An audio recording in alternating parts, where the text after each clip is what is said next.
خواہ چاند پر رہائش کے سوال نہ کیے جائیں۔ بعض لوگ علماء کو پریشان کرنے یا ان کا امتحان لینے یا ان کی لا علمی ظاہر کرنے کے لیے سوال کرتے ہیں، یہ سب ناجائز ہے۔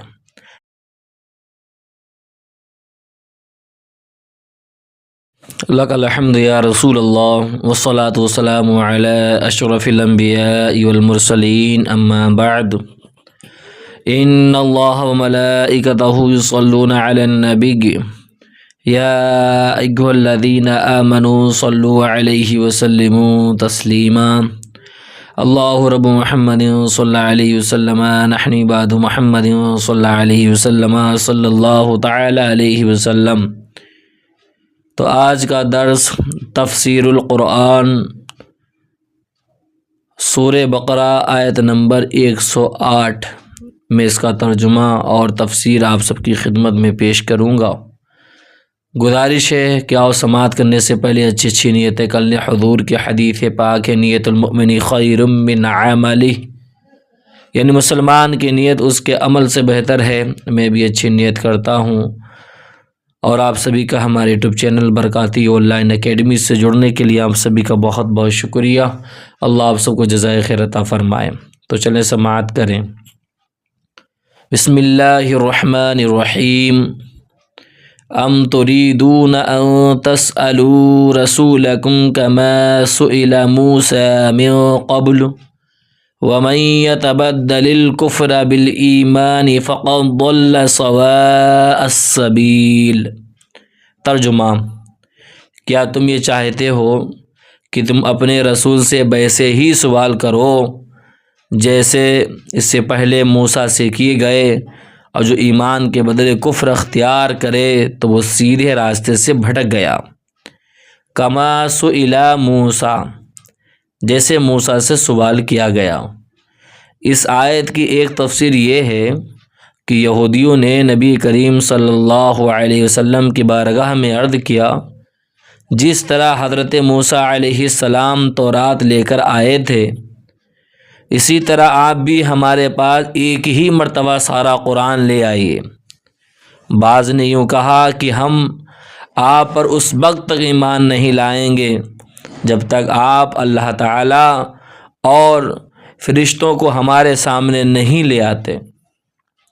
تو ان کے سوالات کے جواب میں فرمایا گیا، کیا تم یہ چاہتے ہو کہ تم اپنے رسول محمد مصطفیٰ صلی اللہ تعالی علیہ وسلم سے ویسے ہی سوال کرو جیسے محمد مصطفیٰ صلی اللہ علیہ وسلم سے پہلے حضرت موسیٰ علیہ السلام سے کیے گئے تھے؟ تو اے یہودیوں، جب میرے حبیب صلی اللہ علیہ وسلم کی نبوت کا درست ہونا دلائل اور معجزات سے ثابت ہو چکا، تو پھر ایسے لا یعنی سوال کیوں کر رہے ہو؟ اور اے ایمان والو، بے شک یہودی دھوکے باز اور تم سے حسد کرنے والے ہیں، اور ان کی تمنا یہ ہے کہ مسلمان کسی نہ کسی مشکل میں مبتلا ہو، لہذا ان کی کوئی ایسی بات قبول نہ کرو جو بظاہر نصیحت لگ رہی ہو۔ یاد رکھو، جو ایمان کے بدلے کفر اختیار کر کے اپنے دین سے پھر گیا تو وہ سیدھے راستے سے بھٹک گیا۔ اور دوسری تفسیر اس آیت کی یہ ہے کہ کفار مکہ نے حضور پر نور صلی اللہ تعالی علیہ وسلم کی خدمت میں عرض کیا کہ آپ سارا قرآن ایک ہی مرتبہ لے آئیے۔ کسی نے کہا کہ اللہ تعالیٰ اور فرشتے ہمارے سامنے اعلانیہ آ جائیں، کسی نے کہا کہ کوہ صفا کو سونے کا بنا دیں۔ ان کے سوالات کے جواب میں ان سے فرمایا گیا کہ تم بھی اپنے رسول محمد مصطفیٰ صلی اللہ علیہ وسلم سے اسی طرح فضول سوال کر رہے ہو جس طرح ان سے پہلے حضرت موسیٰ علیہ السلام کی قوم نے ان سے کہا تھا۔ کیا ہمیں اعلانیہ خدا دکھا دو؟ حالانکہ آیت قرآنیہ کے نزول کے بعد دوسری نشانیوں کا مطالبہ کرنا سیدھی راہ سے بھٹکنا ہے۔ صحیح مقصد کے بغیر سوال کرنا منع ہے۔ اس آیت سے معلوم ہوا کہ کسی صحیح مقصد کے بغیر سوال کرنا ممنوع ہے، اور فضول سوال کرنا بھی ممنوع ہے۔ لہذا عوام الناس کو چاہیے کہ اس بات کو پیش نظر رکھیں کہ علماء مفتیان کرام سے وہی سوال کیے جائیں جن کی حاجت ہو۔ زمین پر بیٹھ کر خواہ چاند پر رہائش کے سوال نہ کیے جائیں۔ بعض لوگ علماء کو پریشان کرنے یا ان کا امتحان لینے یا ان کی لا علمی ظاہر کرنے کے لیے سوال کرتے ہیں، یہ سب ناجائز ہے۔ لیکن بہت ایسے آدمی مل جائیں گے جو صبح سے شام تک جن کا ایک ہی مشن ہوتا ہے، ایک مسائل سیکھ لیا، اب وہ سمجھتے ہیں کہ ہمیں سب کا ٹیسٹ لینا ہے۔ فری کے آپ کو ایسے لوگ نظر آ جائیں گے جو ٹیسٹ لیتے ہوئے نظر آتے ہیں کہ بھائی اس علماء سے یا اس مفتی سے ہم یہ سوال کریں، دیکھیں اس کا علم کتنا ہے۔ بھائی اگر کوئی شخص عالم ہے، فاضل ہے اور مفتی ہے، اب یہ ضروری نہیں کہ وہ ہر سوال کا آپ کا جواب فوراً دے سکے۔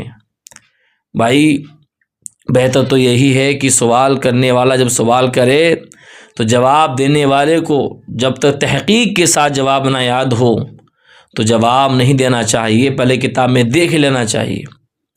لیکن ایسے بہت سے عالم ہیں جو یہ کہتے ہیں کہ ہم کتاب میں دیکھ کر کے بتائیں گے، تو بہت سے جاہل قسم کے لوگ یہ سمجھتے ہیں کہ انہیں کچھ آتا ہی نہیں ہے، یہ تو ایسے ہی ہیں۔ ارے تمہیں کیا آتا ہے جو تم سوال کر رہے ہو؟ تمہارا مشن ایک ہی کہ جدھر جاؤ جدھر دیکھو اسے سوال کرنا۔ دو مسئلے سمجھ کر خود کو مفتی سمجھ رہے ہو، دو مسئلے سمجھ لیے تم نے، سمجھ لیا کہ دین مکمل تم نے سیکھ لیا ہے۔ یاد رکھنا یہ 15 سال 14 سال 10 سال مدرسے میں رہ کر کے ماں باپ سے دنیا رشتہ داروں سے دوریاں بنا کر کے رہتے ہیں، اور وہاں کی روٹی دال چاول کھا کر کے محنت کرتے ہیں، پھر جا کر کے یہ کسی کو عالم، کسی کو فاضل، کسی کو مفتی، کسی کو قاری، کسی کو حافظ کا درجہ ملتا ہے۔ یہ کوئی آسان نہیں ہے جو ہم اٹھا کے زبان فوراً بول دیتے ہیں کہ انہیں کچھ آتا ہی نہیں ہے۔ تو ایسے قسم کے لوگ اگر ہیں، ہماری ویڈیو اگر وہ سماعت کر رہے ہیں، تو اب بھی وقت ہے، آپ توبہ کر لیجئے۔ کسی کو آزمانے کے لیے سوال مت کیا کریں۔ خام خواہ جب تمہیں آپ کو سوال معلوم ہی ہے، ٹھیک ہے، ہاں یہ ہے، آپ اس کی تحقیق کر لیں، بہتر ہے۔ لیکن کسی کو نیچا دکھانے کے لیے، کسی کو لا علم ظاہر کرنے کے لیے اگر آپ نے کسی عالم کے لیے اگر یہ سوچ بھی بنائی نا، تو یاد رکھنا بہت برا حشر ہوگا تمہارا۔ اسی لیے گزارش کروں گا یہ اس طرح کے سوال کرنا کہ ہم ٹیسٹ لیں گے کہ ہاں انہیں سوال معلوم ہے کہ نہیں معلوم ہے، تو یہ ناجائز ہے۔ حضرت ابو ہریرہ رضی اللہ تعالیٰ عنہ سے روایت ہے کہ سرکار دو عالم صلی اللہ علیہ وسلم نے ارشاد فرمایا، میں تمہیں جس کام سے منع کروں اس سے رک جاؤ، جس کام کا حکم دوں اسے اپنی طاقت کے مطابق کرو۔ تم سے پہلے لوگوں کو محض ان کے سوالات کی کثرت، اتنی سوالات ان کے تھے نا، اس کی کثرت اور اپنے انبیاء علیہ السلام سے اختلاف کرنے سے وہ ہلاک ہوئے۔ ہمیں بھی چاہیے اس سبق درس حاصل کرنا چاہیے۔ اس آیت سے یہ بھی معلوم ہوا کہ مسئلہ معلوم کر کے عمل کرنے کی بجائے خام خواہ بال کی کھال اتارتے رہنا اور اپنے من پسند حکم کا مطالبہ کرنا یہودیوں اور مشرکوں کا طریقہ ہے۔ ہمارے معاشرے میں بھی لوگوں کی ایک تعداد ایسی ہے جن کی یہ خواہش ہوتی ہے کہ معاملات یا عبادات میں جو صورت انہیں درپیش ہے اس میں فتویٰ ان کی مرضی اور پسند کے عین مطابق چاہیے۔ اگر انہیں کہیں سے کوئی ایک ایسی دلیل مل جاتی ہے جو ان کے مقصد و مفاد کو پورا کر رہی ہوتی تو وہ اسی پر اڑ جاتے ہیں، اگرچہ اس کے خلاف 1000 دلائل موجود ہوں، لیکن وہ چونکہ ان کی مراد کے خلاف ہوتے ہیں اس لیے انہیں قبول کرنے پر تیار نہیں ہوتے، ان کے بارے میں طرح طرح کی الٹی سیدھی تعویلیں پیش کرنا شروع کر دیتے ہیں۔ اللہ تعالیٰ ایسے لوگوں کو ہدایت عطا فرمائے۔ تو آج کے درس کا یہیں پہ اختتام کرتے ہیں۔ اللہ ہمیں آپ کو عمل کی توفیق عطا فرمائے۔ اور جو حضرات ہمارے یوٹیوب چینل سے بالکل نئے جڑے ہوئے ہیں ان سے گزارش ہے، اگر آپ چاہتے ہیں کہ آپ قرآن کی تفسیر بالکل سورہ فاتحہ سے سماعت کریں تو آپ ہمارے YouTube channel Barkati online academy کی پلے لسٹ میں جائیں اور وہاں تفسیر القرآن سے جتنے بھی درس ہیں تفسیر القرآن کے انشاءاللہ آپ کو لیسن نمبر 1 سے مل جائے گا، آپ وہاں سے دیکھتے ہوئے آئیں، بڑا فائدہ ہوگا۔ آپ جانیں گے کہ بھائی رب ہم سے کیا کہہ رہا ہے۔ اللہ ہمیں آپ کو عمل کی توفیق عطا فرمائے۔ گزارش ہے جن حضرات نے ابھی تک ہمارے یوٹیوب چینل برکات آن لائن اکیڈمی کو سبسکرائب نہیں کیا وہ سبسکرائب کر دیں، مجھے دعاؤں میں یاد رکھیں۔ السلام علیکم ورحمۃ اللہ وبرکاتہ۔